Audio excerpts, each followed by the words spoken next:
Need a minute, Cornell? Okay. What about the screen? So the screen will show my screen, but I can see. It won't show. I'm recording. Show. Oh, we're not, so it's not gonna be like what we had yesterday when we were practicing in here. No, not if I'm recording. But let me. If I have that wait, laptop on. Get the recorder. Okay.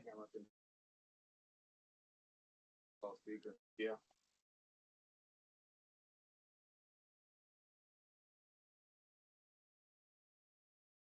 Are we ready then? Okay. So this is. We'll read our mission statement. The Veteran Service Commission of Hamilton County serves veterans and their families living within Hamilton County by connecting them with federal, state, and local resources, including financial assistance, transportation, and VA claims and benefits. Chelsea, will you please do the roll call of board members? Present.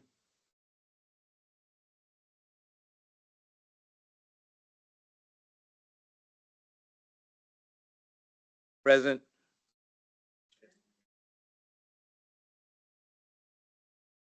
Present.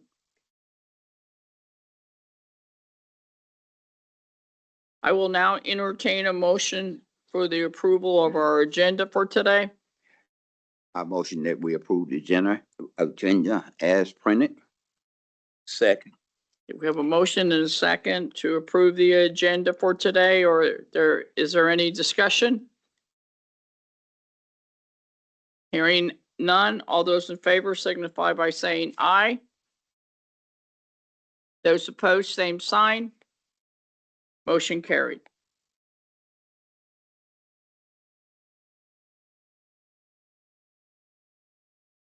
I now entertain a motion to approve the minutes of our last meeting.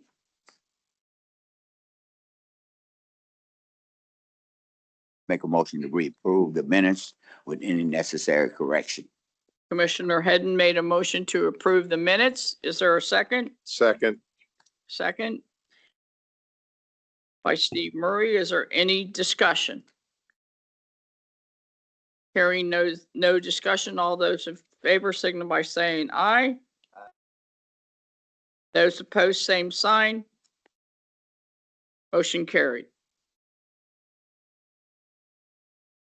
I see we have one guest in the room today.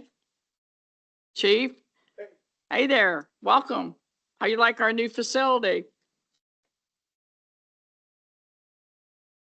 This is a general room that we all get to use. Yeah.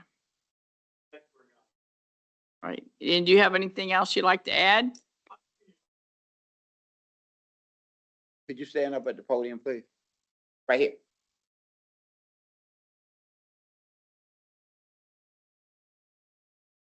We like to see ya. Hit the circle.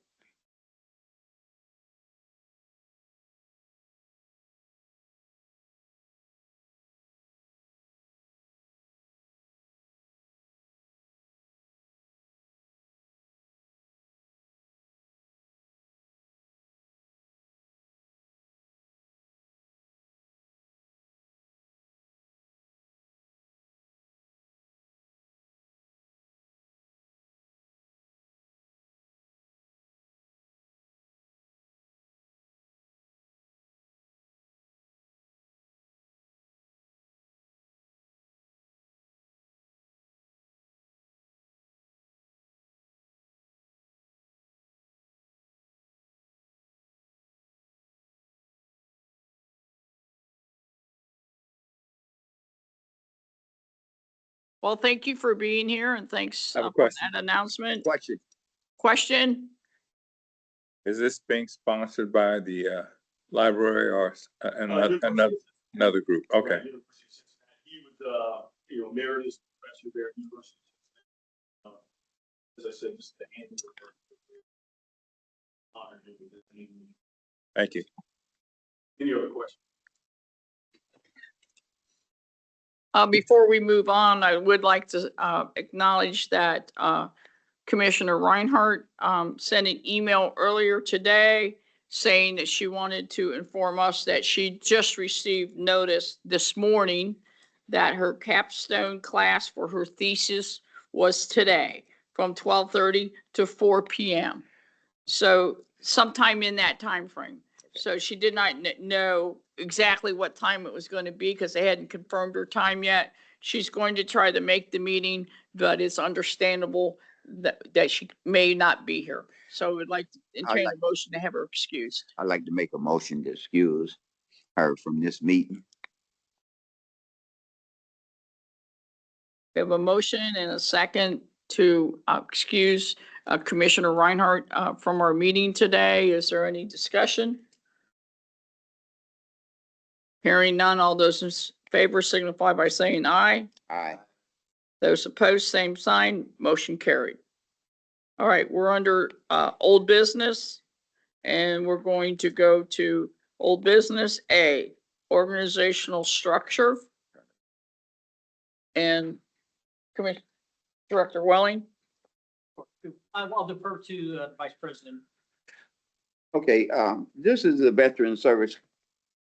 This is the Veteran Service Commission Hamilton County organization chart that we have need to prove. This is the structure where it shows how it goes from the president down to the commissioner to the directors, and to make a motion to put this chart into our policy and procedures.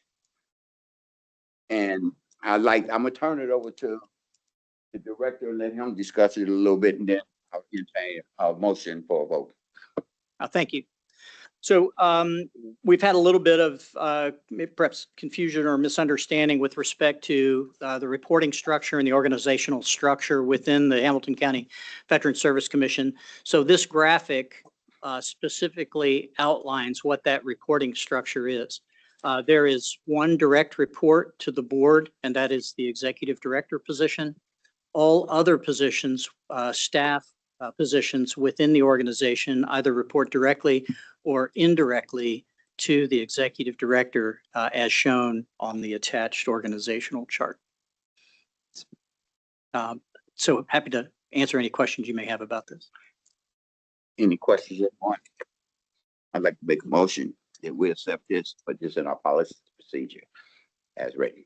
Okay, we have a motion by Commissioner Hedden to put this Hamilton County Commission organizational chart to approve it. Is there a second? Got a second. A second. Brayfelder. Is there any discussion? Any discussion? I have a question. Is this it as far as the organization, or will there be other positions potentially? Great question. So this is the organization as of March 30th, and it extends to today. So new VSO and driver positions are all incorporated here. But to answer your question, yes, we anticipate growth to continue to occur. And this organizational chart will be updated, but the structure of the organization with respect to who reports to the board and who reports to the executive director or that individual's direct reports will remain the same. But these columns will grow, if that answers the question. Yeah, but this is the organization as it stands today. Okay, is there any other questions or discussion on the chart? Okay, hearing none. Sure. I just want to be sure that I understand. So essentially what we're voting on, we're voting. Speak into the mic, I can hear you. There you go. I want to be sure that I understand what we're voting on. We're voting on codifying this organizational chart into the SOP or separate from the SOP, the procedures. This, So if it's a part of the SOP, it seems that that we're just missing a couple of tasks to support that. This is just for the organization. Excuse me. This is for the organizational chart for how, okay, where the director reports to the board. His staff reports to the director. Yeah, well, the way this looks is that the director reports directly to the president. That's how this looks, one. And two, my question is, does the SOP support this if we're voting to solidify this? So does the SOP say that this is how it goes? Director, But this seems like this should be what, a appendix or a annex to the SOP. It is, and it's not, just to be clear, it's not the SOP. yes, It's the Policies and Procedures Manual. The SOP is a different document that we have. Okay, But it is an addendum. It's an appendix, Appendix A, appendix, yeah, in the standard, within the Policies and Procedures Manual. okay. did he ask? Yes, so then my question would be, that we vote on the policy and procedure manual? I have already, this would be amendment to that.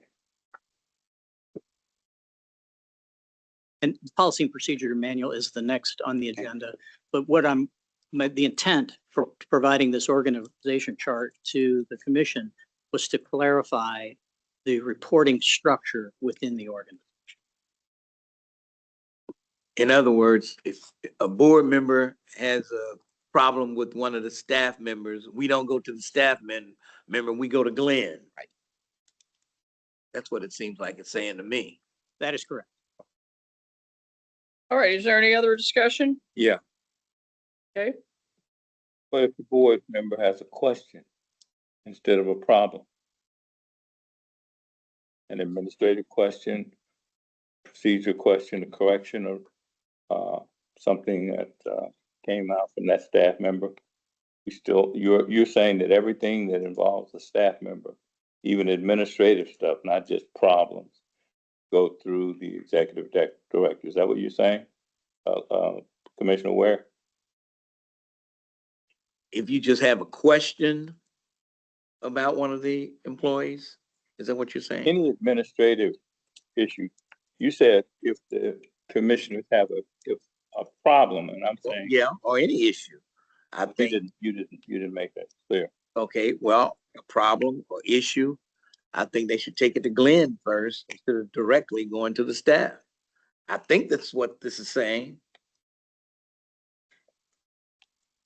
So when I'm locked out of my email, I should call Glenn? Because Glenn can't solve that problem.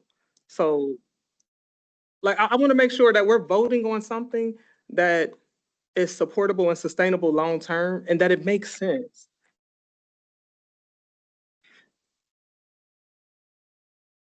I mean, I don't know that I see. I don't know that that makes sense, the way that we're saying it. well, I mean, something as simple as a technical issue like you locked out. I mean, I'm sure you could ask him to help you out. But if you had something about his work, what he was doing, or something like that, you would probably go to Glenn. But I mean, something as simple as, I'm locked out of my computer, can you get me back on? I'm sure you could go directly to the person on that. I mean, if it has to be spelled out, I don't know, we spell it out, I don't know. I mean, I think if I understand what Glenn's intent is behind this, is what we're saying is we don't want the board to task staff. And functionally, that makes sense. And I would think it would be expected. I mean, that's my thoughts. That would be expected, that the board doesn't task the staff.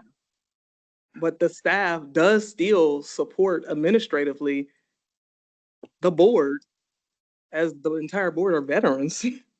So I just want to be careful with what we're saying and what we're proposing. What this stop is micromanagement. That's the true line, where a board member do not go to a manager and request an order to do things. You go to the director. This is what this is doing. I think we're getting off base with it. You know, it's to stop micromanagement, like you in a management job. your employees don't go over your head. They go to you and then you go there. It's a structure. It's an organizational chart. That's all it is. Okay, is there any other discussion? Hearing none, we will have a roll call, please.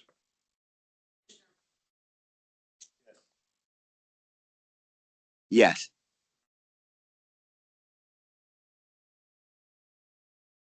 Yes. Yes. Yeah. Yes.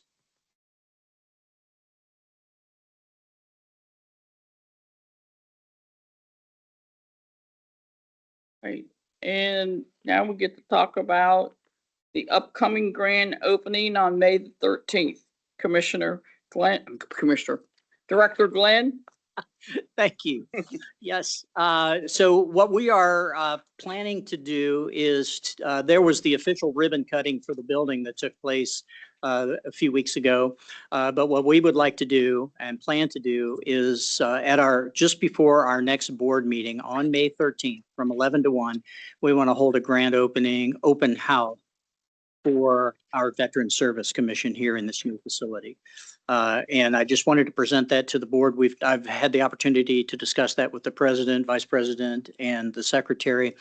But I wanted to get it in front of the board just to let everybody know before publicizing that widely.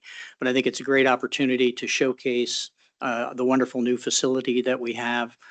Invite, of course, the Board of County Commissioners, our partner organizations, neighboring county VSCs and others, and a celebratory event to, again, just really highlight the extraordinary new facility that we have the privilege of having here.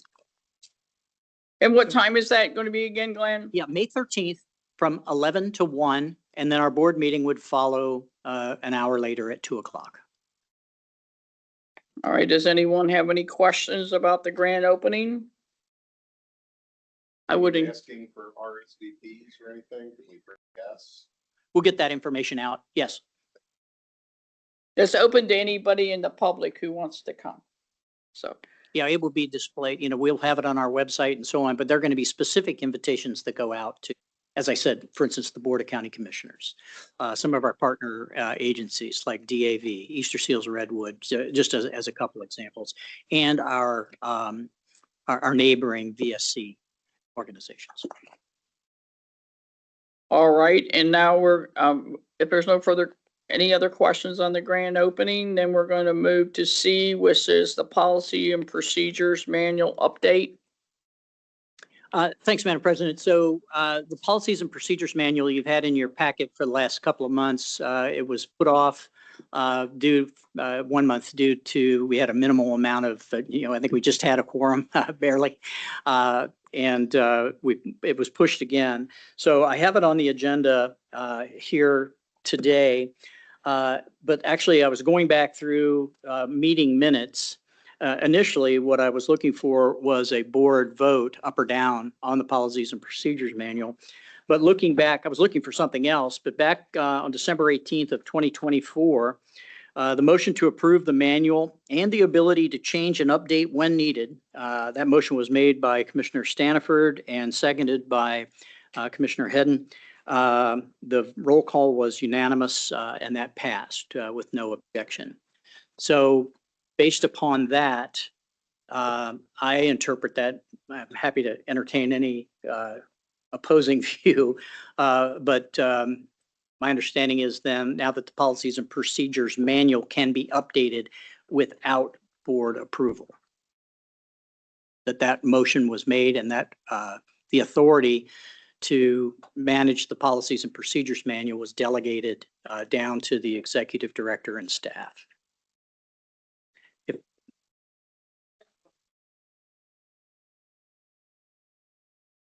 That may be your understanding, but that wasn't what we did. Your interpretation is incorrect. That was the Policy and Procedures Manual, and we were approving it so that it could be updated. But the Policy and Procedures Manual is a document that's put out by the board, not by the executive director. Thank you. Did everybody get that? I'll do it again. Your understanding of what took place at that meeting is not correct. That was the first policy and procedures manuals we issued, and we were allowing for it to be upgraded, revised. But the policy and procedures manual is a document that's produced by this board and not by the executive director. We did not delegate that authority to you or to any executive director.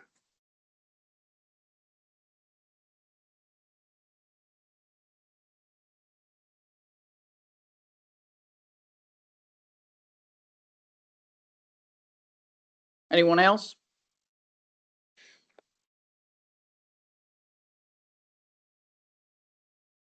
I'd like to get a copy of that. I remember that vaguely to be on the page to make sure we're doing everything correct. Do seem like it should be a board decision. So I'd like to table that to the next meeting and have the director give everybody a copy of that minutes because they wasn't on the board then. So they have a better understanding of what went on back then. All right, so Madam, I have a question. If this policies and procedures manual is the ownership of the board here, who owns it? Did we write it or did Glenn write it? Glenn wasn't even on the board Okay, was then. Orlando or somebody? And that's why I want to get the copies, excuse me. That's why I want to get everybody to have a copy so they can read and get a better understanding if they have any input, because we got a new board. So I think it's only be fair to the new board members to go over this. You know, what Mr. Watson said, I vaguely remember something on this, but I'd like to see this. And so we'll go back through it. I'd like to just take. so we're gonna table this until the next meeting, That's what I would like. the May meeting. Let me try to answer Commissioner Murray's concerns. That document and all documents belong to the board. All policies and procedures manuals belong to the board. That document pertains to discipline, discharge, hiring, etc. The board only the board has the authority to discharge someone. But I think the board we meet once a month. Glenn's here every day trying to run this organization. When the policy and procedures manual is a manual for the whole operation, not for day-to-day operation. And it pertains to who has the authority to terminate an employee. And that authority is restricted to this board. The executive director can't change the policy and procedures manual and say, for example, grant to himself the authority to terminate employees. And that's the way the original draft was written that the board approved, and that language was taken out because the board only has the authority to terminate an employee. And we're going to grant the executive director authority to amend the policy and procedures manual. He can amend that section as well and give grant to himself without our approval the authority to terminate someone, which was in the original draft until we took it out. So that policy and procedures manual and all policy and procedures manuals belong to the board, not to a subsidiary of the board. It is the board's responsibility to establish policies and procedures because some of those policies and procedures pertain to the board members themselves. And we're not going to have the executive director establishing policies and procedures for the board. We can't, that's a violation. He's an employee of the staff, and we are not. So the manual deals with staff as well as commissioners. So the ownership of that document and all policy and procedures manual is the board.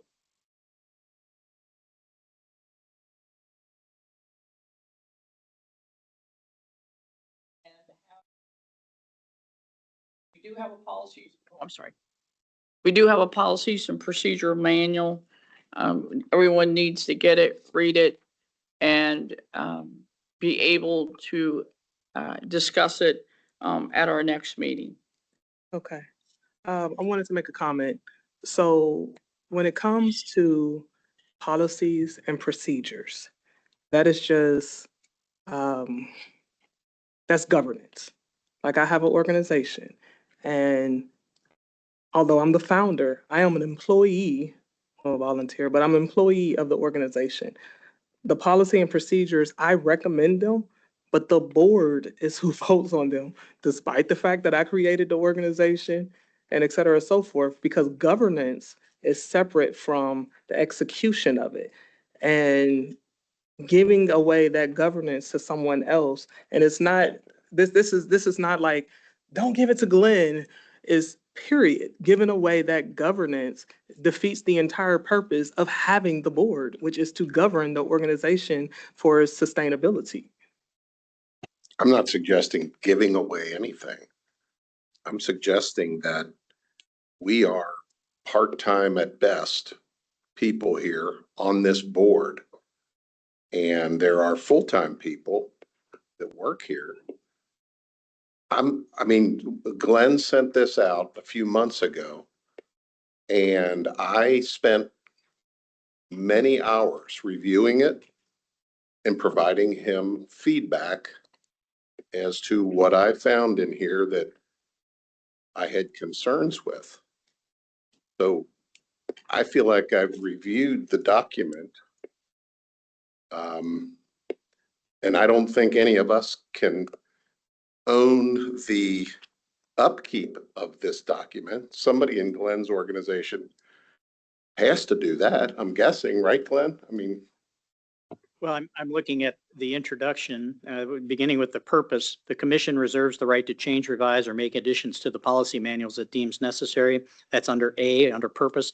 Under B, and to your question, policy manual coordinator, the executive director will serve as the policy manual coordinator, the duty of which shall include maintaining and updating all changes, additions, and deletions, providing employees with updated copies, soliciting a feedback from appointing authorities, conducting periodic reviews of the manual, so on and so forth. I'm paraphrasing here, but that's in the very introductory, that's 1A and 1B.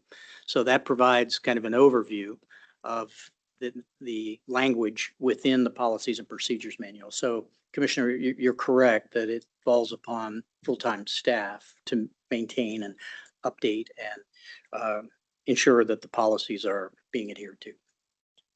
when I did my review of this, I had a couple of things that I sent you.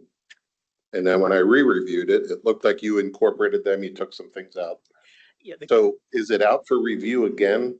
And what are your expectations on hearing back from board members? Well, thank you. Yeah, as I've shared over the last couple of meetings, my intent was to provide this to the board and give an up or down on the policies and procedures manual as a whole. I wanted to avoid kind of English by committee. As I said, the vast majority of the changes within the document were either formatting or grammatical errors that I identified.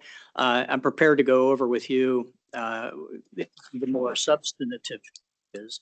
But then again, after reading the motion that was made and passed back in December, it seemed to me, and then based upon sections 1A and B, that it felt to the executive director to make those changes. Certainly would inform the board, but it didn't necessarily require a vote. But if there's a difference of opinion with respect to that, then I don't recall seeing a paragraph in here, but maybe it needs to be put in here that says any board member can raise some type of an objection if they stumble across something in the day-to-day operations, or, as an observer, I'm here a couple hours a month. I don't know what really goes on day to day. But I think if there was something that I sensed was not right, I should be able to bring that up to you and the board and discuss it. Madam President. The 5901, which is the law that establishes the commission and the commissioners, explains in one of the 10 job requisites that they require of the commission. They require the commission to publish a policy and procedures manual. That is a requirement, one of the 10 requirements that all commissions within the state of Ohio have to follow. Prior to me joining the board, that hadn't been done. There was no policy and procedures manual prior to January of 2023. We went to work to establish that first policy and procedures manual, which we passed. If that, and we're talking terminology now, if that policy and procedure manual that we published, which was the first policy and procedures manual in the history of this organization, it should not be replaced by another policy and procedures manual. It actually should be revised and it should be revised, and the revision should be noted in the publication, because if someone gets a copy of an older policy and procedures manual, they will have an incorrect policy and procedures manual.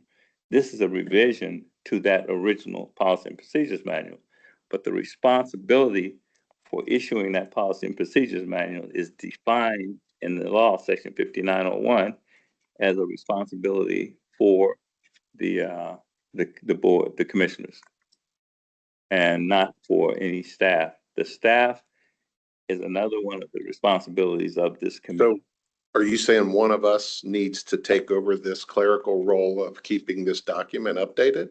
It's not a matter of updating on a daily basis. It's a policy that sets a general policy for the commission. It's not a day-to-day working document, but it explains the policy. It gets involved in ethics. It gets involved in hiring. It gets involved in human resources. It gets involved in whatever the board is responsible for. Those 10 items are the responsibility of the board. This is just one of the 10. It does not go below the board unless the board wants to delegate it to the staff, but the responsibility remains with the board. If someone wants to work on it, they can, and the staff wants to work on it, they can, but the responsibility is the board's. It's established in law. That is our responsibility. Okay. Thank you. So can we move forward on approving or voting on, if we need to, approve these revised policy and procedure? Yeah. Well, we're still talking No. about it. So when it was tabled, this discussion should have ended. I didn't say. Hold it. I didn't. I'm talking. Yeah, but so was I. Well, no, you said that it was tabled, and I said, yes, it was tabled, and the discussion should have ended when it was tabled. But I let everybody go on to make sure that everybody knew where they were at. But really, a table is non-debatable. So if someone makes a motion to Robert's Rules of Order that something is tabled, then it's in a discussion. So we're going to talk about this at the next meeting. Okay. So please be prepared. Do not answer someone. This has been sent out 2 or 3 times. You recognize Jim. I will. Okay. This has been sent out 2 or 3 times. Our input is there. We don't like something, we need to correct it before we can move on. This has been going on long enough. And this is the end of the discussion. So be prepared to get this done at the next meeting. Right. All right, now we're going to move on. I'm sorry. Did you say something? Well, as a manager, I just want to say, there are some minor changes, policy and procedures manual, impact the day-to-day operations and the day-to-day of our organization, and we're kind of being placed. This hasn't been voted. They relate to the efficacy of what we basis, changes that the director's office. They are minor.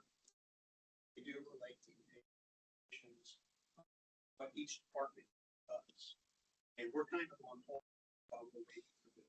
Well, I'm afraid we're going to be on hold until next month because it's already been tabled. And, but here's what I don't understand. This has been sent out several times. I thought it was done. And so if anyone had any objections to whatever was in there, you read it. You came up with questions, gave them to Glenn. He answered your questions or changed wording or whatever. Okay. We can't just keep going on and on. So this is going to be emailed out one more time. Read it. If you want something changed, something added, yes, it's our baby. But you got to answer the questions. People, I find people that are not responding to emails, like they don't get them. I don't know what's going on. We all got to do better. So this is going to be, at our next meeting, we're going to either vote yes, or we're going to vote no. And we're going to move on. Okay. Board members' responsibility and expectations. Yeah, we've talked about this the last couple of meetings as well. And I also I've gotten signed board member responsibilities and expectations from all but 2 board members. So I'm hoping that I can get those today from Commissioner Watson and Commissioner Lowry. Looking back on the April 9th, 2025 minutes, this was brought up. Commissioner responsibilities and expectations. This version was attached. A motion to approve these was made by Mr. Hedden and was seconded by Mr. Rowland. All in favor, it was unanimously passed. So I would ask that Commissioner Watson and Commissioner Lowry please sign these documents and provide them back to me. I've got them, I've received them from everyone else.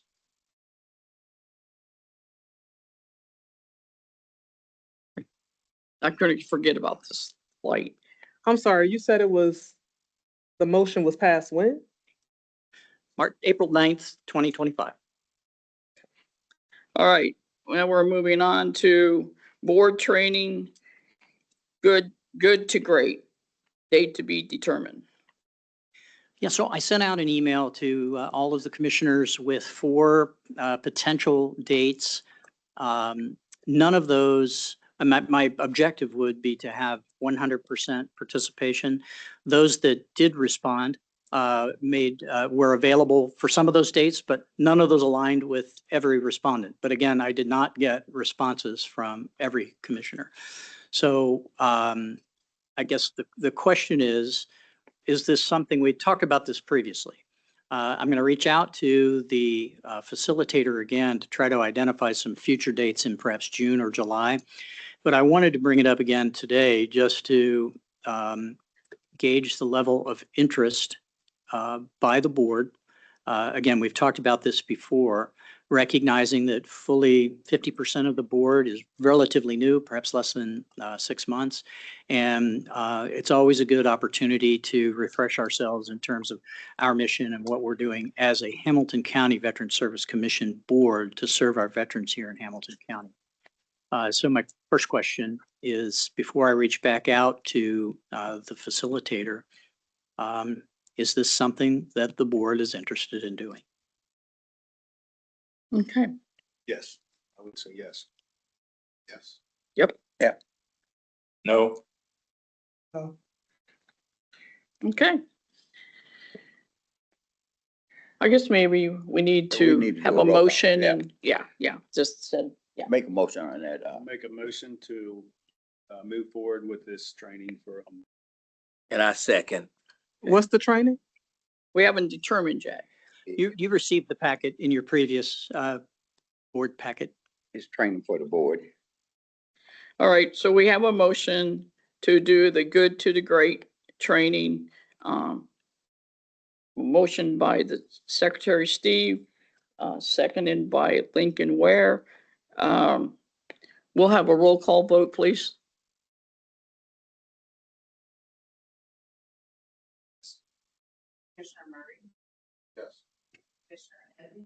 Yes.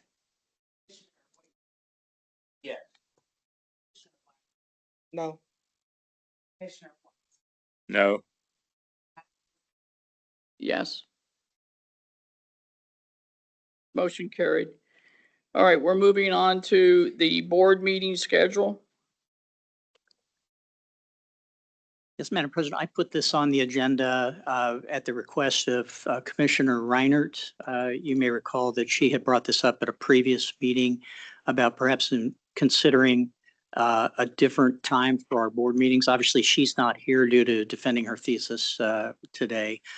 So I would recommend putting this off till next meeting. No, I want to discuss this. When you come on the board, you knew the time, the procedures and everything. And if you could not pertain to hold this position, you should abstain from it. You talking about 8 people on the board and staff that, you know, it's been the time. We moved it once and I abstained from that even on that, you know. I think that moving to make it better for her will make it bad for me. You know, and I think it's unfair for a senior member to have to move something for a junior member. That's just my opinion. Well, we don't have senior members or junior No, members. yeah, we We're all do. members. Yeah, but I'm saying, I understand, it, but we're all members and we all have our Okay. input, but she's not here to Madam, give her reasoning. Madam So- President, may I? Get done. So I think that we should just wait okay, I'll wait. until next meeting when she's here and she can give her explanations of what's what. It was her request. We will wait to hear her. Okay. I'm sorry, go ahead. Thank you. So I don't think that the point is just to accommodate the board. The point is to accommodate also other veterans and members of the public to be able to attend because it is an open meeting. I think that would be absolutely valid if it was a closed meeting and it was only for board members, but this is an avenue to engage veterans. And for veterans who are working full-time, average business hours, 8 to 5, 9 to 5, this poses a conflict for them. May I?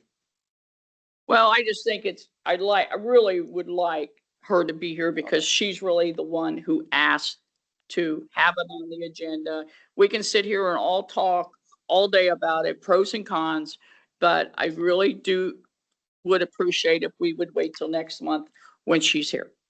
Okay, because I mean, it's the fair thing to do. Okay, under new business, new staff introductions.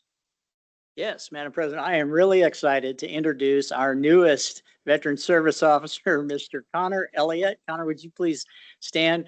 Connor is an Army veteran. I'm going to talk more about the new VSO training that we attended last week under my comments, but a very warm welcome to Connor. We're thrilled to have him. He's working under Chris in the claims area and is just off to a great start. He got thrown into the deep end of the pool. He started on a Thursday, and that Monday he was attending new VSO school. So drinking from the fire hose for sure. Welcome aboard. We're very happy to have you. So thank you so much for your service in the military and now your service to us. Welcome aboard, man. And Chris, maybe you could give us a little update, how many staff members you have now that are VSOs and what's going on and just a little bit. Could you go to the microphone, please?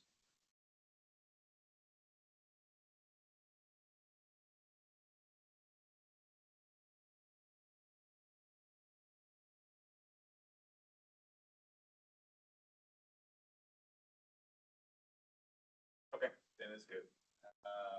Yeah, I have 4 staff members, so staff members started after January this year. Obviously, Christie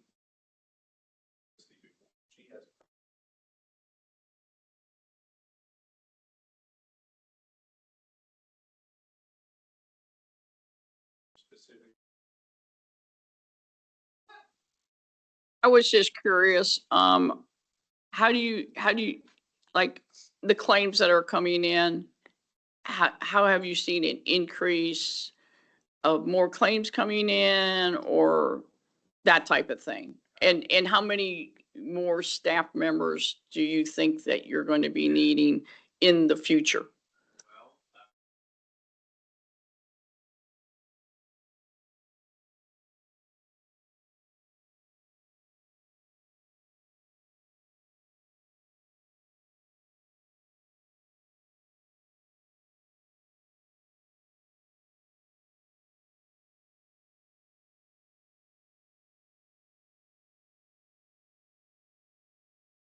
since we moved here, walk-in traffic, it's really jumped.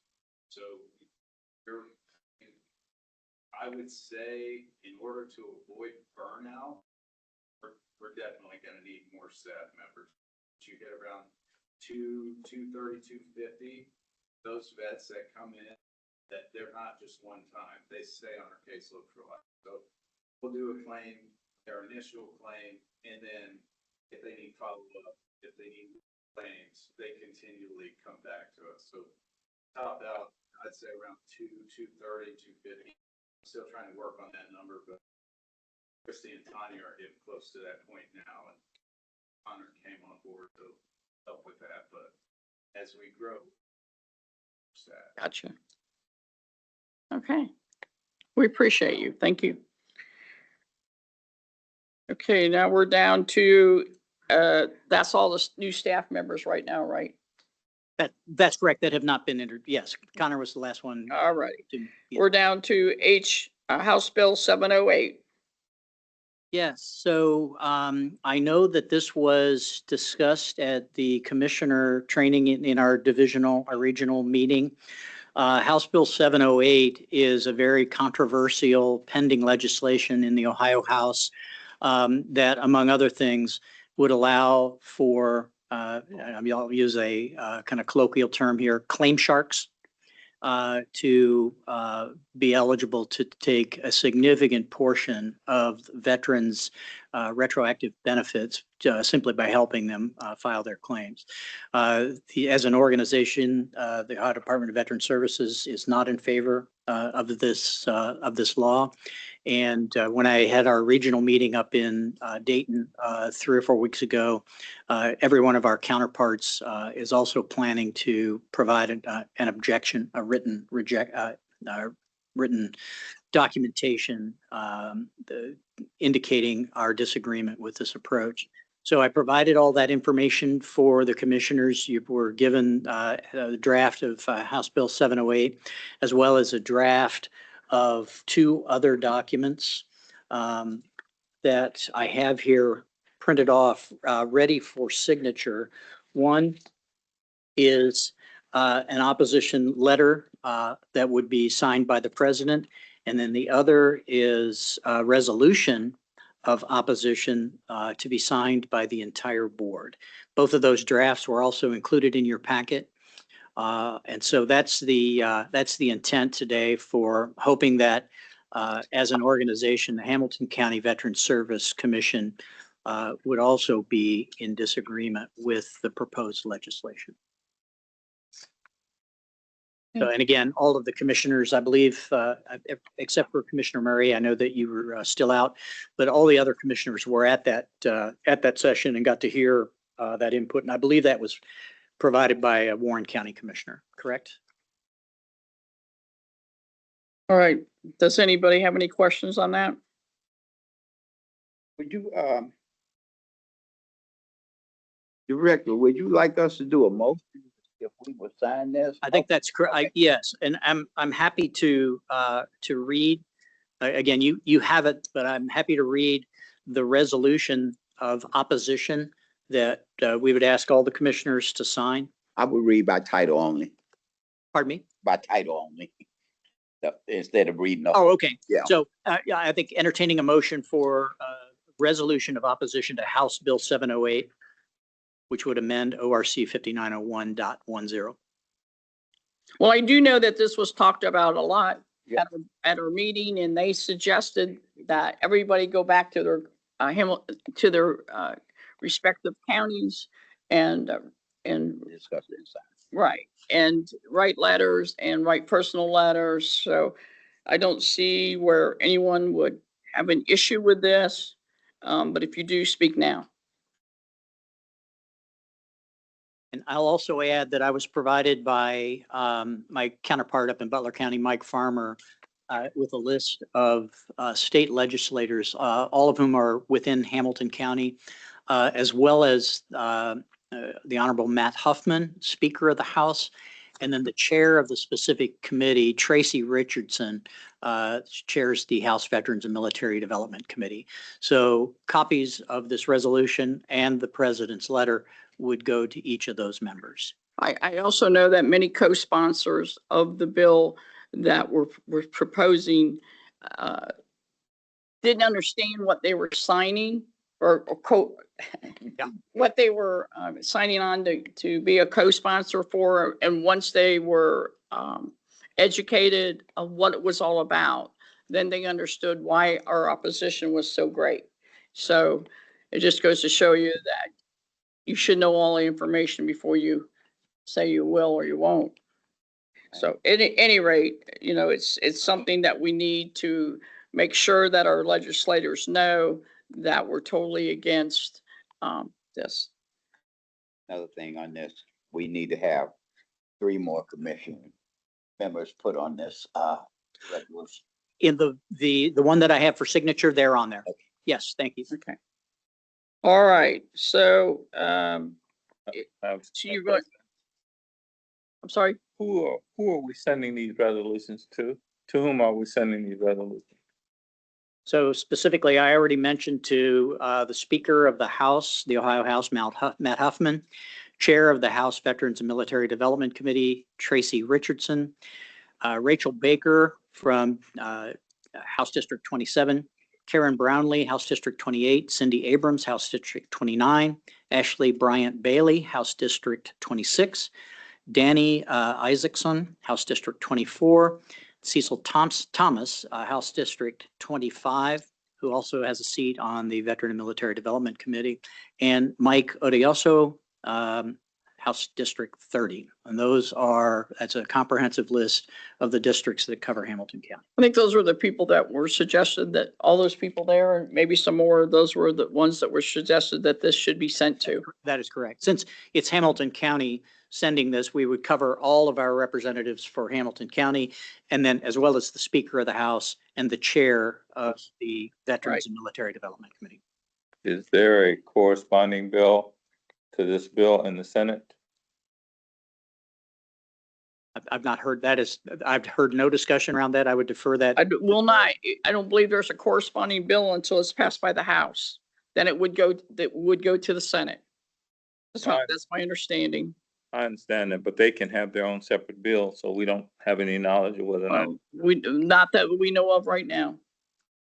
That's how it's explained to me at our meeting in Dublin. What we focusing on is House Bill 7. Yeah, I know. He knows what bill it is. My question was, who are we sending this to, which I got an answer to. And then my second question was, is there a corresponding bill on this matter pending in the Senate? Those are the two questions. Well, what we were told in Dublin is there's no bill now in the Senate, that this has to be passed through the House, then it would go to the Senate. So, not that our knowledge. So after the meeting, if we should all sign the letters. Commissioner Watson, are you suggesting we send it to the Senate as well? Because that might be a good strategy, that we copy the senators. Well, you can't send it until the Senate takes it up as a bill. He's asking if there was a bill in the Senate, but there is not to our knowledge. Corresponding bill. If this passes the House, then it goes to the Senate.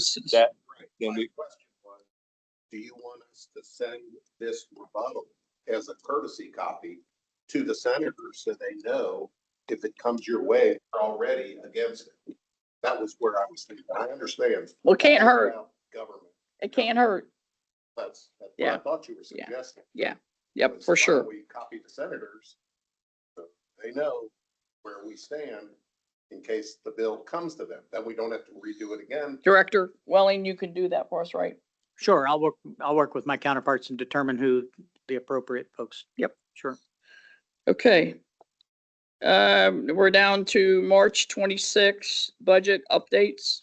Yes. So as we've been doing since the beginning of the year, you got a copy of where we stand with respect to our budget through March 31st. You can see that we're still on track. There are a couple areas where we're above that 33%, but those were some unexpected, like for instance, significant overcharge in the area of document disposal. Because of our move, we took that opportunity to do quite a bit of purging. But overall, again, we are still in great shape. Current unencumbered or unidentified cushion of $330,393. So any questions on that? I'd also like to let the board know that in May, we will be presenting to the board our draft budget for 2027, which we need to get to the Office of Finance within the county before the end of the month. So I'm going to be meeting, we talked about this at our staff meeting on Monday. I'll be meeting with all the managers and we'll be putting together that budget that we will present at our May meeting on May 13th for your approval.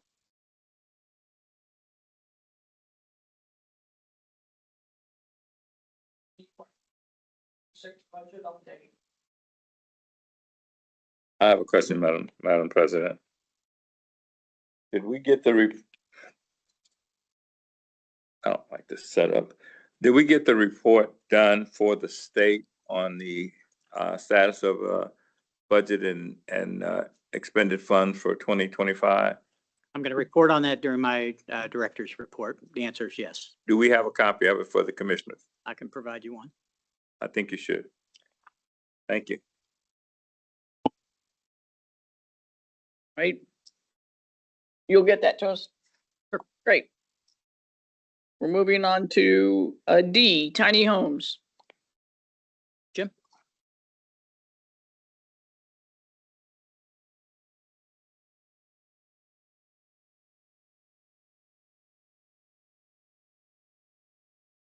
Screen, okay, I'll speak now.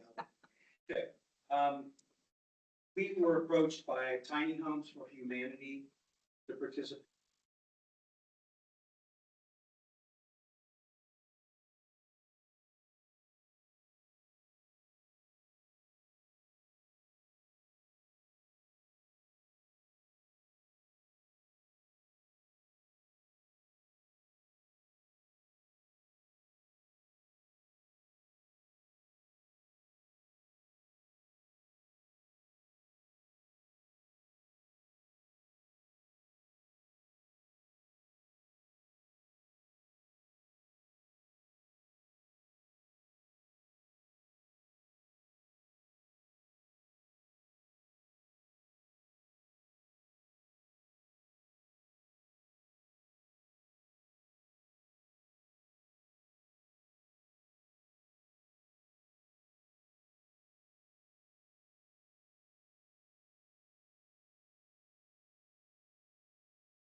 Do they have I'm sorry. Do they have a date yet when all this is going to transpire or start or?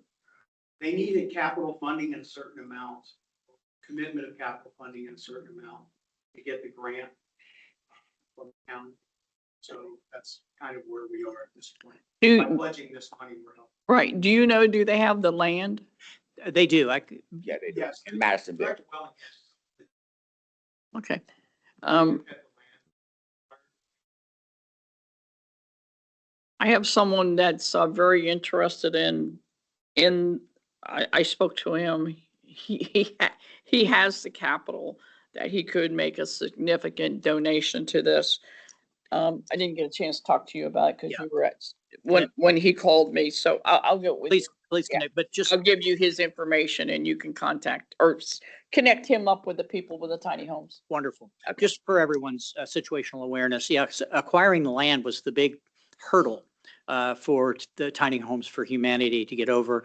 Methodist Church in Madisonville donated, well, it's actually a long-term, I think it's a 50-year lease of the parcel that's going to allow 14 homes to be built. Their intent initially was to do more than that, but the only parcels they were able to identify were way outside the city and not convenient for our veterans, not on the bus route, so on. So these 14 tiny homes, as Jim said, the funding requirement in order to release the $1 million grant from the county is $750,000 committed by June 30th of this year, with 500,000 in the bank. They currently have 150,000. So still an uphill climb, but we're contributing to that and participating in terms of spreading the word and making connections for that organization to corporate partners. And this is certainly an area that I know Commissioner Reese is very interested in. She spoke to me personally about veteran homelessness after we presented our 26 budget request down there that many of you commissioners attended that. So it's a hot topic within the Board of County Commissioners. And this is a great opportunity. And unlike a lot of other veteran homeless locations where they're only allowed to stay there for a specific duration of time, a veteran going to one of these homes, unless they do something that, would cause them to be asked to leave, there's no time limit. It's upon the veteran, once they are in a position where they have gotten things in order and they're able then to live on their own, they can stay there as long as they need. And they're also providing all of those different types of activities like financial aid training, budgeting, resume development, all of those things to help them become independent individuals within our community. Okay, before we, Can I make a comment, please? oh, absolutely. Thank you. I hear they a lot, and who is the organization that's running this? I was under the impression that this was a direct project under the county commissioners. It's, the name of the organization is Tiny Homes for Humanity. They're a 501c. Do we know anything about them? Who they are, what they do, what their track record is? What's the definition of tiny homes? Who's eligible? I mean, is there a brochure or some type of information? Yes, we do have. Well, I would like to review. I would like to review all of that, and I don't understand. Like I said, I usually listen to the Hamilton County Commissioners meetings, and they were talking about them being the sponsor, not supporting another sponsor with a $1 million grant. Well, I assume that they consider themselves sponsored in that they are award. Well, I've been listening to the programs themselves, and they never mentioned an organization other than them. So I would like to see all of that information. It's a lot of details. I don't feel we should commit our money until we actually know the specifics of what we're committing it to. I feel very uncomfortable with that without knowing what we're giving them, who and what, why and what we're giving our money to. So if that information could be made available, I'd like to take a look at it. Sure. Certainly do. This does fall in the veteran league. So I know what veteran relief is. It's not where the money's coming from that's concerning me, it's where it's going. I'd like to get that as soon as possible. Madam President. So if I understand, they, the nonprofit Tiny Homes for Humanity, they're essentially kind of bidding for the opportunity to be the lead contractor directors, the lead organization, and Hamilton County, provided that they are able to demonstrate that they have raised enough money and they have enough capital, Hamilton County is going to throw their support, their financial support behind them so that it can be established, the tiny homes in that area. Didn't they come to a meeting? That's correct. Okay.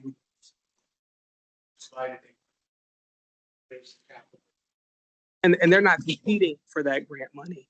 No. They get it if they raise the Thank you. Could you have them come and do a presentation for us? That would answer a lot of questions. Okay. Yeah. Yeah, that would answer a lot of questions. Thank you. Well, just to indulge me, I know it's been a long meeting already. I have a couple announcements that I want to make outside of my regular, which is an executive session. The average applications that we worked in the previous months before we, were 29 applications for financial assistance. Since we moved up here, in March alone, we had 44 applications, which is an increase of 65.9%. This kind of gets back to what Chris was saying with the walk-in traffic. In February, I facilitated a Teams meeting with staff and our partners at the VHB plant at 99th Street.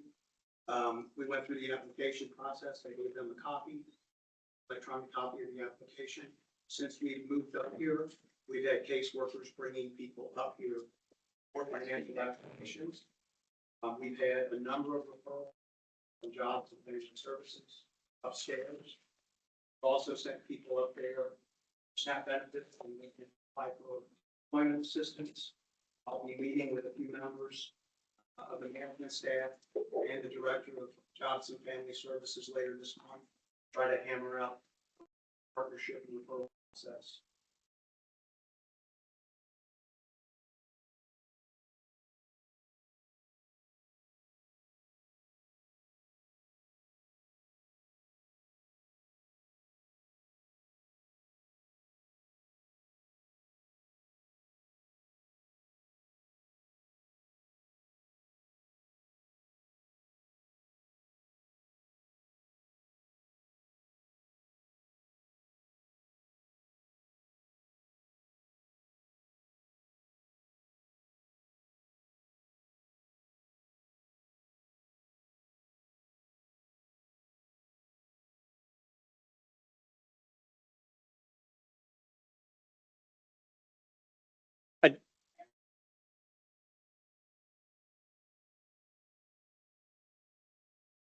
So I wanted to share.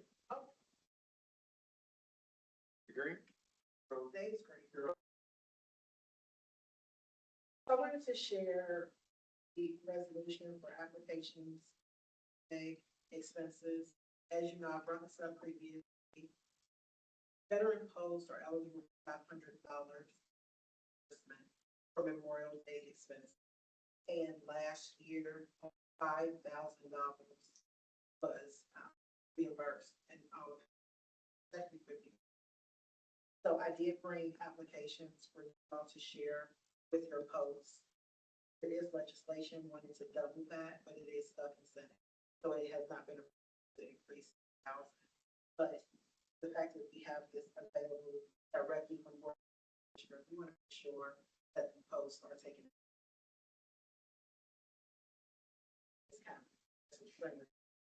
We have helped to streamline the process. So in addition to the paper application, assistance of and working with Cheryl Floyd at Hamilton County Budgeting, and apply for this directly on our website, and it will go directly to Cheryl Floyd. So I have that for you. Also,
Just, Where will you, well, where will you be in Evanston when you go to Evanston?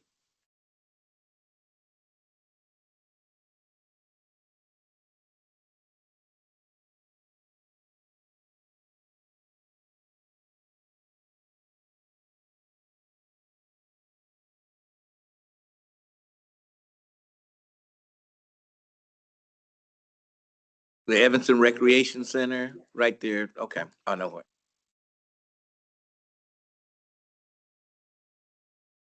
Is the Cheviot, sorry, is the Cheviot one this Saturday? No, sir, that's not the same. So I'm trying to update.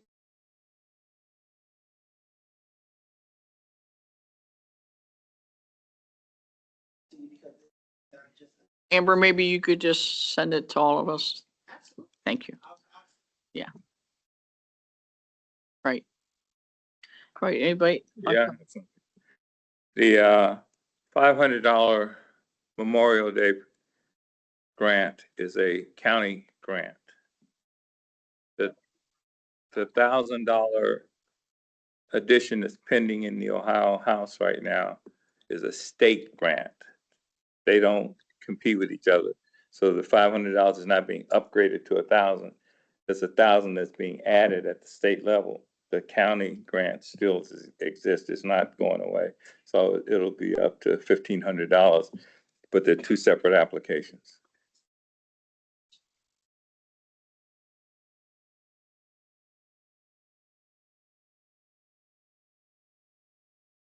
It's not passing. It's ridiculous.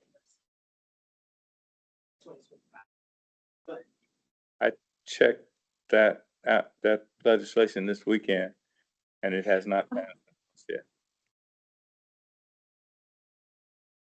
But either way, they're not.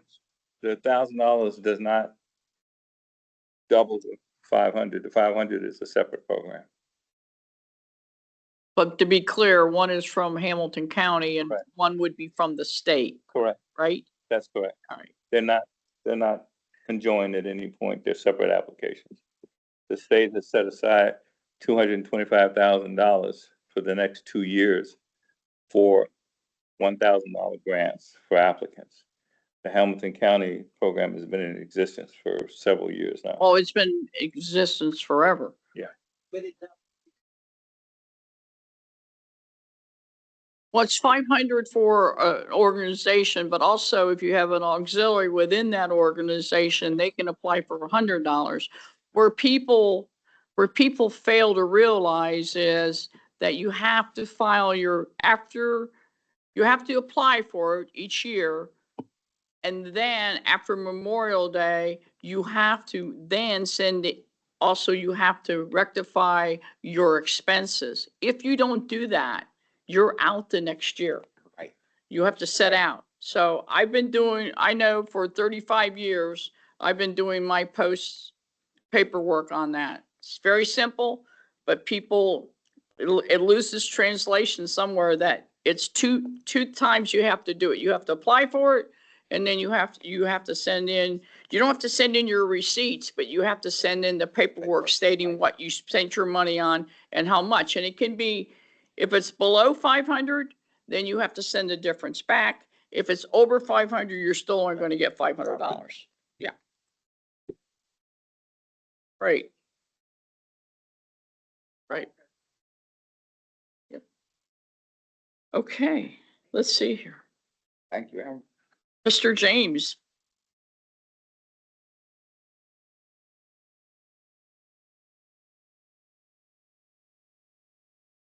You should.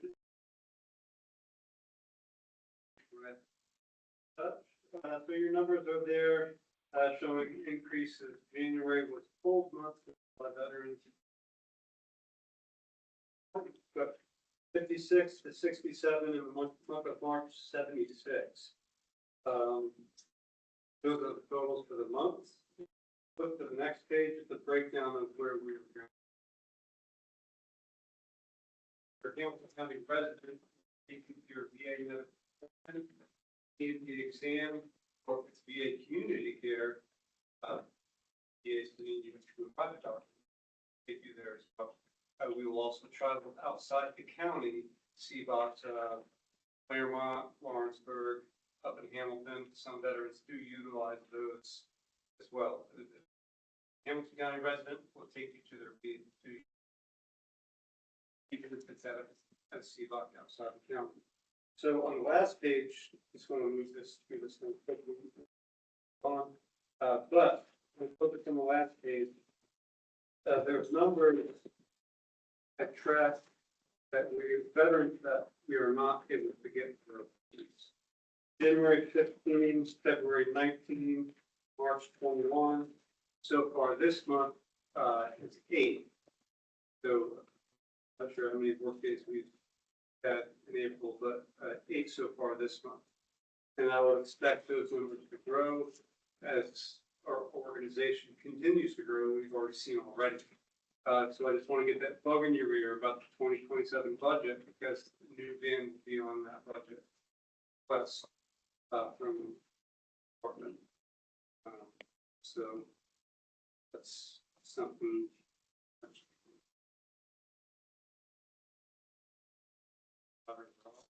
Getting better drivers. Four of them, and is very blessed.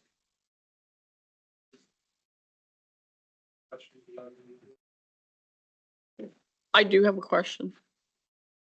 So I think that we've talked about this before, but I just want to, for everyone to understand. So if we're not able to accommodate someone taking them to an appointment, we do suggest to them other means of transportation, correct?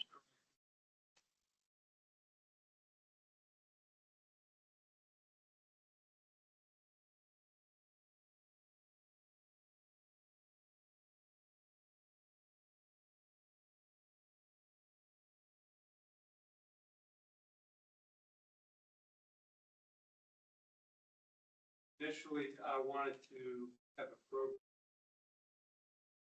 that we had to say no. Have something set up where we provide reimbursement using Uber. That was not really an option. Fortunately, there's just not, an Uber amount of options for veterans just to say, hey, yeah, call them, they'll be help you. Handful of entities, not guaranteed.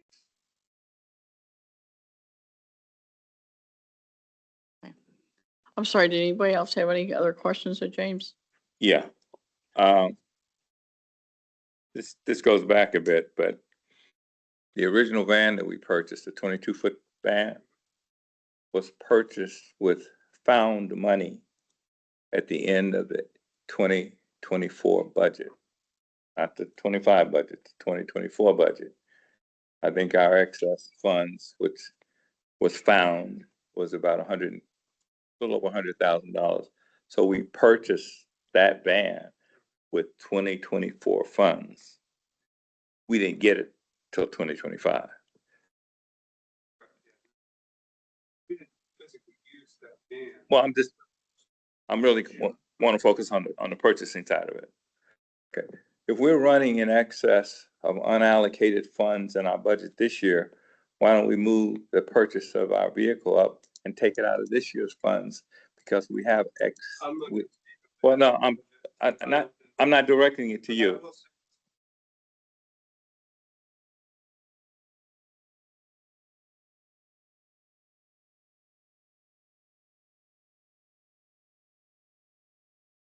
Next vehicle, it will not be ABS. It could be just a regular minivan. Yeah, I'm really not looking at the type of vehicle or its use. I'm looking at the funding. I'm just saying we have money unallocated in this year's budget, rather than. I understand that. I'm trying to discuss it. I'm not directing it to you. I'm pretty much directing it to this guy sitting behind me. Well, can I get through it? Thank you. Why don't we instead of waiting a year and we're coming up with shortfalls now, why don't we look at putting that vehicle on this year's budget and getting approval to purchase it this year, since we do have unallocated funds in the neighborhood of over $300,000. We can purchase a vehicle this year. And I put that out for consideration by the board as well as the staff. Or if that's not doable, could we maybe even just lease a van until we can buy one? Cause I think, It's unable to schedule 21 people, that's a lot of people to tell them, no, we can't take you.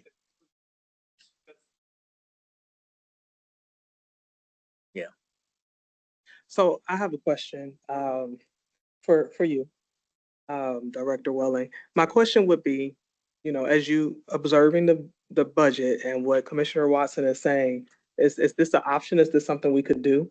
I think one of the important things that I believe he noted was, I'm not, okay.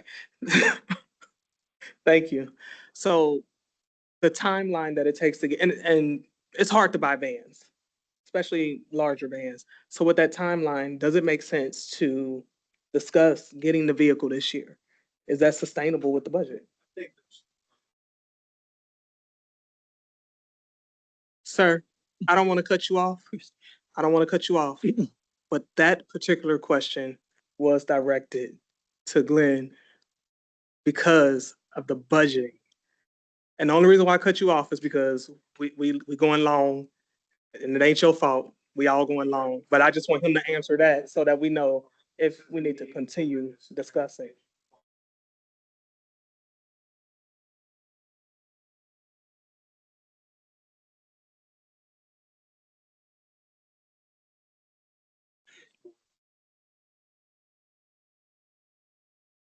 No, Commissioner, to answer your question, yeah, it's certainly a possibility. As James just said, we have, particularly the management group, has really focused on this, and they've provided me with a comprehensive list of expenditure priorities for this year. Right now, you talk to Chris, the claims backup is 6 weeks. Imagine being that veteran that calls in and you're needing help now, and we can't see you for 6 weeks because of the backup. He said each of his claims VSOs has 150 cases. So that's an area where we're looking perhaps to grow yet this year. I was going to make I'll touch on it now. It's in my comments and I'm going to talk about here in a little bit. We also have the job position up for an intake specialist up front. So it's in the mix for sure. But what I absolutely don't want to find ourselves in the position that we found ourselves in last year, where, come September, we're in the red. Yes. And we were not going to make it without going with, back to the county commissioners asking for supplemental funding. I want to be good stewards, prioritizing where the veteran need is. And that's not to say certainly that transportation's not in that mix. It is. But we're not in a position, I'm not comfortable making that commitment right now based upon all the other priorities that we're looking at. But it's certainly under consideration. So my follow-on question would be, as Commissioner Watson is saying, well, money was found in 2024. So there would be potential then to discuss this in October. Absolutely. So that, we'll have a greater idea of what's left. Yeah, I think once we get into the beginning of the fourth quarter, we'll have a much clearer understanding of what sort of cushion we have and that quote unquote found money, right? Yeah, exactly. Yeah. All right, great. Thank you. And thank you. Sure. Anybody else have any questions of James? Thanks, James. Director Welling, Yes. have any other updates? I do, and I'll run through these quick. To one of Commissioner Watson's earlier questions, we did submit the county activity report, and I'll provide the commissioners all copies of that. It was due March 31st. We got that up to them on March 27th. Tomorrow, we've got a big event, vet court graduation. It's the largest number of graduates that we've ever had. Ron Mitchell's just been doing an outstanding job down there. I can't remember, the number was 7. I think we might be up to 9 graduates now. At 1 o'clock down at the courthouse, room 430 is going to be a big crowd. It's going to be a huge celebration. He's got a guest speaker coming in. So it's just a real testament to what Ron and the others there are doing to rehabilitate our incarcerated veterans. I just mentioned the intake specialist position that we currently have advertised. When I talk about new VSO school, when I introduced Connor, I told him we threw him right into the pool with only 2 days under his belt. I had the opportunity to participate in new veteran service officer school last week up in Columbus. I wanted to do that because I wanted to have a greater understanding of exactly what it is that my team is doing and to put myself in a better position to help support them. And I can tell you that it was extremely valuable. It was myself, it was Connor, Christy Dunbar, who had previously been certified, but she had a lapse in service. And then the 4th person was our new financial assistance VSO, Jerry Leftwich. Just a fantastic week, learned a lot. Christy was just a huge benefit because of her experience. She was really kind of our mentor there. I was in the same boat as Jerry because even though Jerry has been on board now for a couple of months, most of what he does in financial aid has virtually nothing to do with all of the rules and regulations around the VA and Veteran Service Officer. We manage most of that in-house. And then, of course, as I said, with Connor being there just a couple of days, I'm thrilled to report that we had a 100% pass rate. I can tell you when I walked out of the room, I was thinking maybe it was going to be 75. It was not an easy test. So I say that because I want to commend all of our team that were there and passed that test with flying colors. So just a great job. Real quick, we're still in negotiations with the Bengals. We've talked about them before, learning more and more about this contract. There were ironically 2 contracts that were signed on the exact same date. One that began August 2nd of 2025 going through the end of the year, December 31st, and another one effective January 1 through February 28th of 26. And we have already paid the Bengals $50,000. Each of those contracts were identified at $50,000. To me, the second one with the longer period of time trumps the first one because it covers all of the period included in the first one and extended a little bit. We met with the Bengals CFO earlier this week. They're still looking for that $50,000, but we shared with them our disappointment in much of the services that they didn't provide. They've come back with some evidence that perhaps some of that did get provided, but we're still in negotiations. They're working with us, so more to come on that. So that's a potential, to the earlier point about found money, that's a potential $50,000 liability there. We are beginning staff training. We're going to do staff training every Friday for an hour in our training room, beginning on this Friday. Chris is going to give a high-level overview of the claims process. The more we all know about what each other's responsibilities are, the more we can work together as a team. So excited about that. And then the last one, we're going to share a video. Cornell, we had the opportunity to celebrate 100th birthday veteran Robert Sudden, and something called. Here's a video.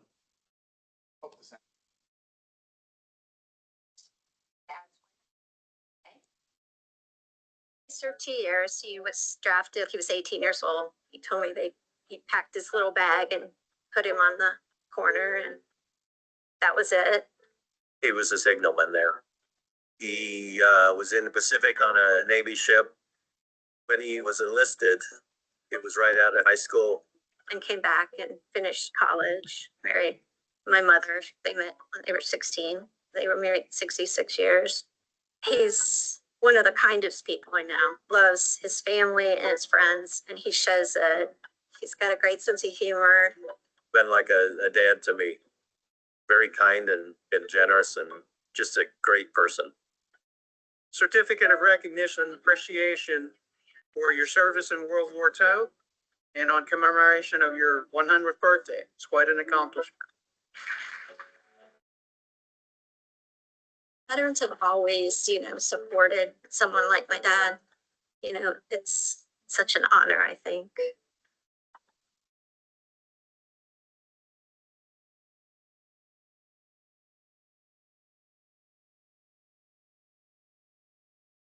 Yeah, that's just a little bit of background. That clip was recorded by Marca 360, the marketing firm that we hired, and now that will appear. That's going to be on our Veteran Service Commission YouTube site, so they continue to do those things. We were scheduled to do another one tomorrow, and we found out another 100 World War II Navy veteran, and we found out Monday that he had passed away peacefully that night. And the message we were of course saddened by that, but the message that we received from the person that sent it was he was very excited to see his wife again. So these types of things are just really heartfelt, and one of the distinct privileges that we have to be able to do here.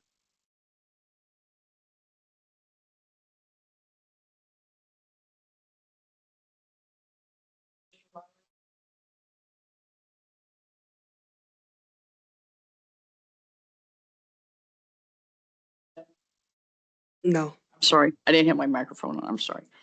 Commissioner Watson? Yeah, this is a horrible setup here.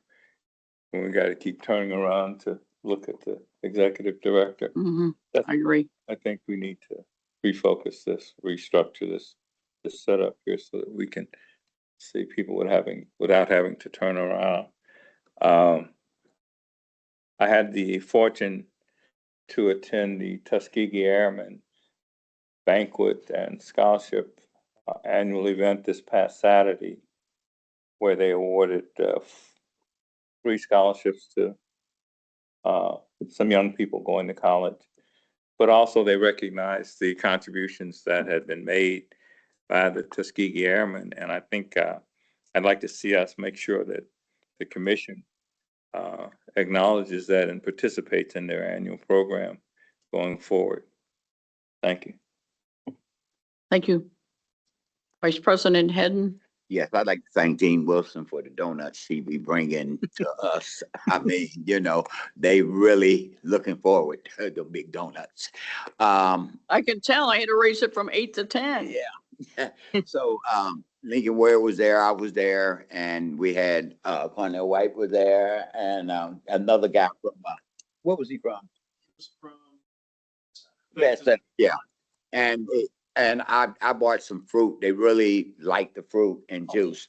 So it will be, I will do that every month, bring fruit in and everything. I just like to thank the staff for doing that. And I know that the VA is asking different organizations for money to cover the cups and stuff. But, my organization said no, and I recommended this organization say no, because they have that money in the budget to do all that, And I think it's unfair for us to be putting money in when we putting time, we giving donuts and all like this, and they should provide the cups and coffee for us to do that. But I'd like to thank all the staff for what y'all doing for outreach. I think y'all doing a great job. I'm listening to some of the concerns that y'all have about the budget, and I kind of agree with Mr. Watson about looking for the money that we'll have left over fans and for staff. So I know we do, but I get a lot of people calling me with support of what y'all do. They really appreciate, especially picking them up and this and that. And I'm with Lincoln. 21 is too many, so we need to find something out. Thank you.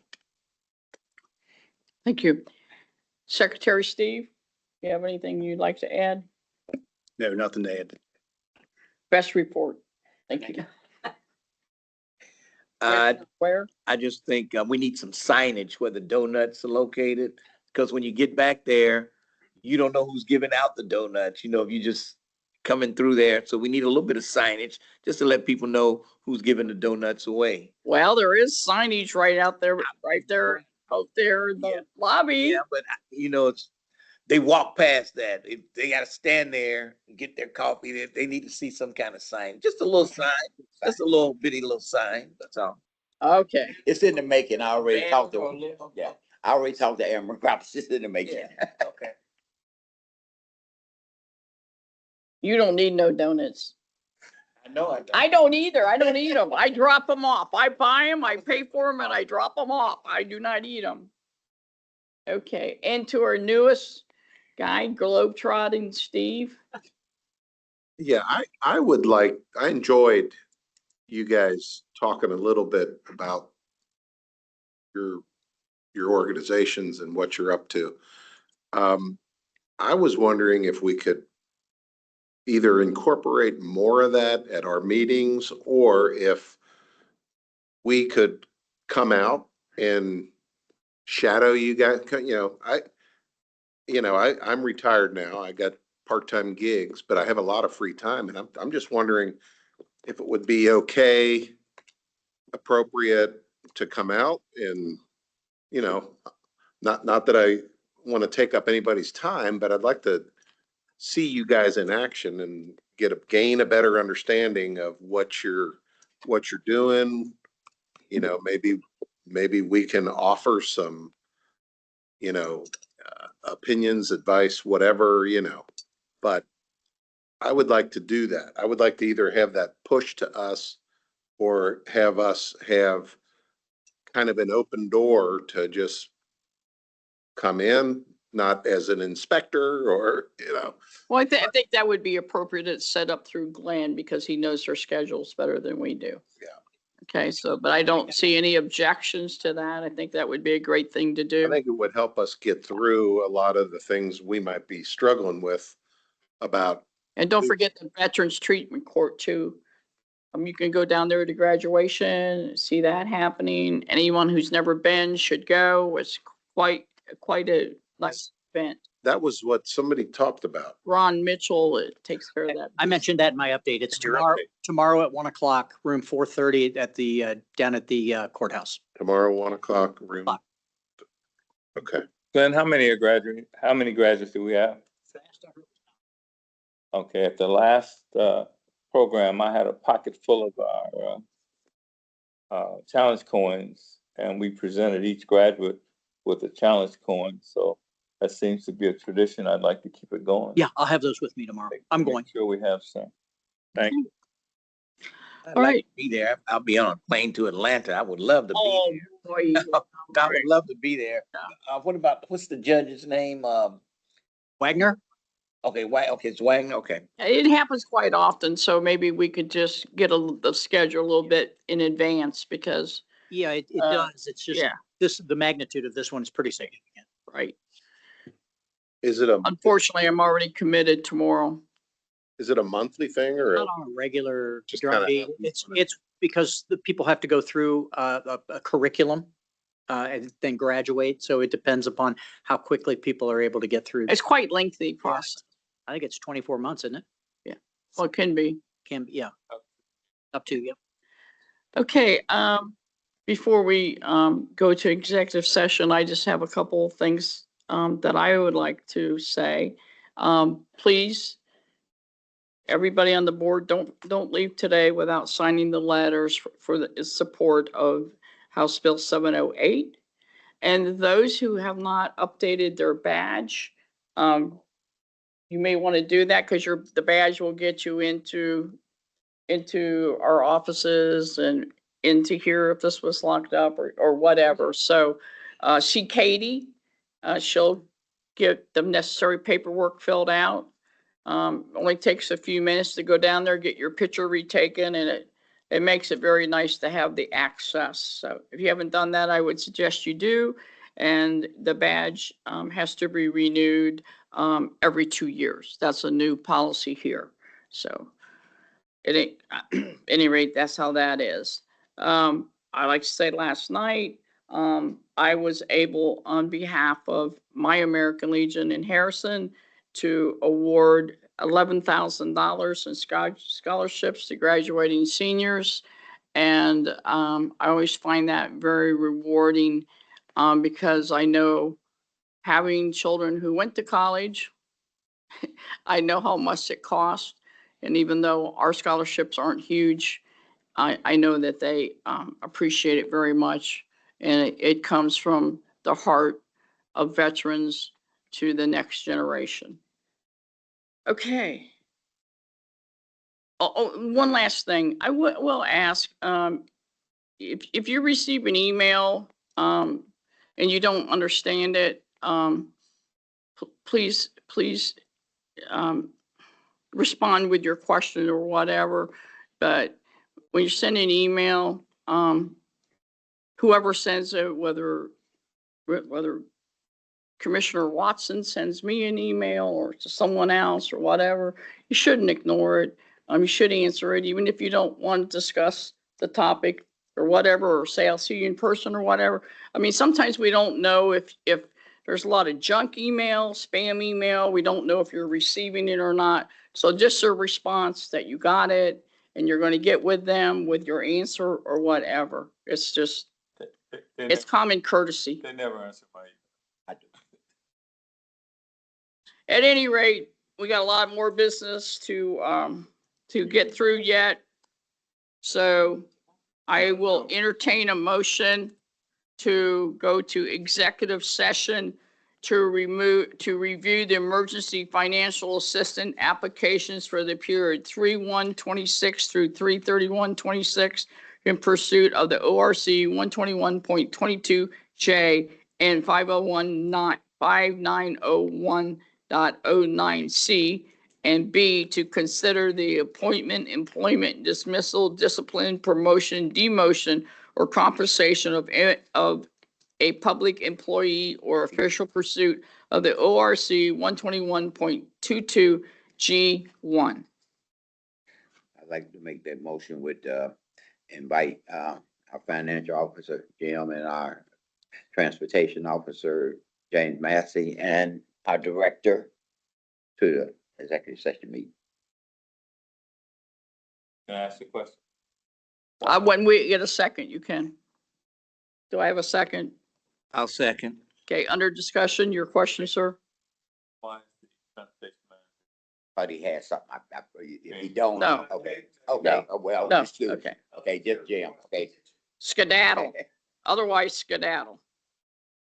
Okay, we'll have a roll call, please.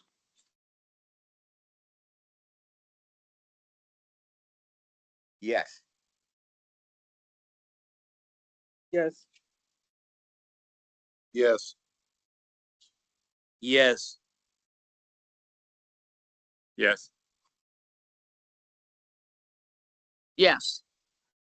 We will now go to executive session. We need the doors closed until it is over. Yeah. Okay. But, you know, just, this is.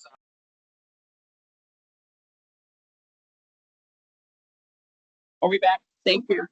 I will entertain a motion now to accept the financial report. So move. Second. Okay, how about a motion and a second to accept the financial report? Is there any discussion? Hearing none. Kelsey, we need roll call, please. Yes. Yes. Commissioner Murphy, Yes. Commissioner Ware, Yes. Commissioner Watson, and President Wilson. Yes. Before we entertain a motion for adjournment, our next board meeting will be on May the 13th, 2026 at 2 p.m. Yes. How about documenting that wasn't discussed?